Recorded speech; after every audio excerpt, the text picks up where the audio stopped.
માતાજી મિત્રો, કિસ્મત ઓટો ગેરેજમાં આપનું સ્વાગત છે। તો આપણે એચએફ ડિલક્સ બાઇકની બેટરી ચાર્જિંગ કરવાની, તો કઈ રીતે ખોલવી બેટરી એ તમે વિડીયો તમે જોજો મિત્રો।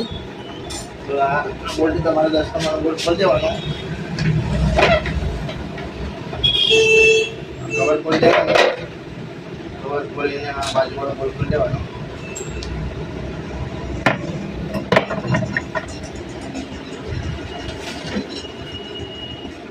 બે 8 નંબરના બોલ્ટ ખોલી દેવાના મિત્રો।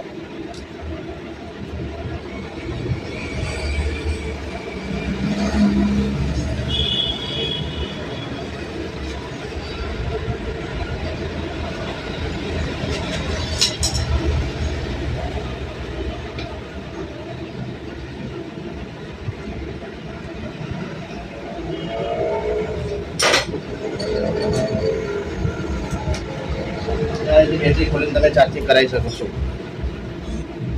આ રીતે બેટરી ખોલીને ચાર્જિંગ કરી શકો છો।